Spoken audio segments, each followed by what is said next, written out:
Natacha Saint-Pierre est revenue sur son rôle de coach dans The Voice Belgique et évoque les différences avec la version française. Le 15 mars dernier, Natacha Saint-Pierre était l'invitée d'Éric Dussard dans l'émission On refait la télé, diffusée sur RTL. Au cours de l'entretien, la chanteuse est revenue sur son expérience de coach dans The Voice Belgique, un rôle qu'elle a occupé le temps de 2 saisons en 2013 et 2014 avant d'arrêter. J'ai gagné, enfin mon talent a gagné, Laurent Pagnan DLR, explique-t-elle. Et je trouve qu'après avoir fait 2 saisons et avoir réussi à remporter l'émission, on a fait déjà un peu le tour de la question, l'interprète du tube.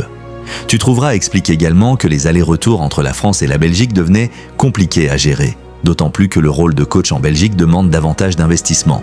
On travaille beaucoup plus, Natacha Saint-Pierre cache sur The Voice Belgique versus The Voice France. En France, les coachs sont très assistés, ce qui n'est pas le cas en Belgique, estime la chanteuse canadienne. Si la version belge de The Voice ne dispose pas des mêmes moyens en termes de production, Natacha affirme « mais on travaille beaucoup plus » et d'ajouter « c'est intéressant ce qui fait que j'ai énormément de respect pour les gens qui sont coachs en Belgique, qui vont vraiment choisir les chansons, qui vont vraiment travailler avec les talents. Ils vont vraiment travailler les décors, les arrangements musicaux avec le chef d'orchestre, ce qui n'est pas poussé à ce point en France, explique-t-elle, avant de préciser « Je ne dis pas que les coachs ne font rien en France. Ils font des choses, mais c'est moins poussé qu'en Belgique. » Pourquoi Natacha Saint-Pierre n'a jamais été coach dans la version française de The Voice ? La chanteuse confie n'avoir jamais été approchée par les équipes de production françaises. « Je pense que je n'ai pas la bonne maison de disques, estime-t-elle. Il y a une question industrielle là-dedans.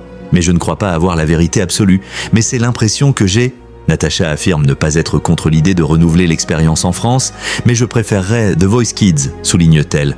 Je pense qu'aujourd'hui, j'ai la sensibilité d'une maman et j'aurais probablement plus à apprendre à des enfants. Et j'aimerais bien cet exercice, qui ne doit pas être facile, parce que dire non à un enfant, ça déchire le cœur. Mais malgré cette difficulté, je préférerais le faire avec les enfants, a-t-elle conclu. Merci de nous avoir suivis. Si vous n'êtes pas encore abonné, veuillez vous abonner et activer la cloche des notifications pour ne rien rater.